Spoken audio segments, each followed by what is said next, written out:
मर गया। मर्जीना ने मूची की आंखों पर फिर से पट्टी बांधी और उसके घर तक छोड़ आई। सब लोगों को कासिम की मौत का बड़ा दुख हुआ और उसे दफन कर दिया। कासिम की बीवी का ख्याल रखना अब अली बाबा की जिम्मेदारी थी।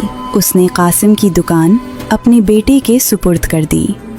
कासिम की बीवी को उसकी ज़रूरियात की चीज़ें दे दी जाती। कासिम को ज़ख्मी करके फेंक देने के बाद चाइस चोर फिर गार में वापस आए। गार के अंदर जाकर पड़ताल की तो मालूम हुआ कि गार से बहुत सा सोना और चांदी गायब थी। मुझे लगता है कि किसी को गार में आने का राज मालूम हो गया है। हमें उस शख्स को तलाश करना होगा। हम में से एक शख्स शहर जाएगा। वो एक आम आदमी के भेस में वहाँ जाकर उस शख्स के बारे में मालूम करेगा जिसको हमने कत्ल कर दिया था। मगर याद रखो, अगर वो सही खबर न लाया तो उसका सर कलम कर दिया जाएगा। एक चोर ने शहर जाने पर रजामंदी जाहिर की। वो अगले दिन एक मुसाफिर का भेस बदलकर शहर में आया। शाम हो रही थी और बाजार में तमाम दुकानें बंद हो चुकी थीं। सिर्फ एक दुकान खुली थी। ये दुकान मूची की थी।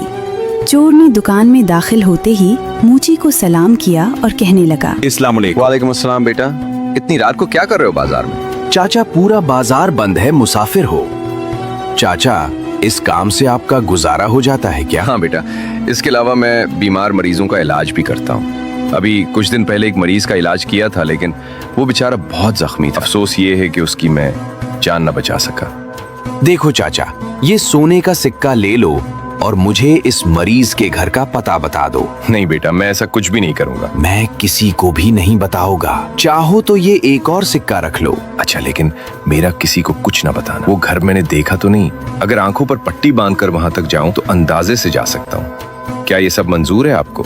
चाचा, तुम जो मर्जी करो, लेकिन मुझे वो घर देखना है, चाहे कोई भी तरीका करो। दोनों काफी देर तक चलते रहे।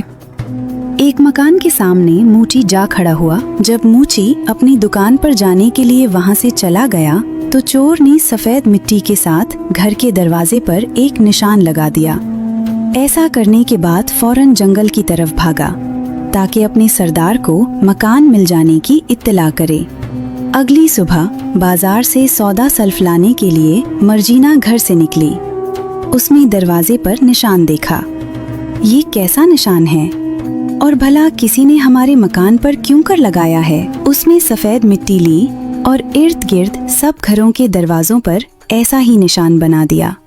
मर्जीना के बाजार जाने के कुछ ही देर बाद चोर और उनका सरदार अली बाबा के घर तक आए। वहाँ हर घर पर मर्जीना की बाजार जाने एक ही निशान बना हुआ था। वो सख्त मायूस हो गए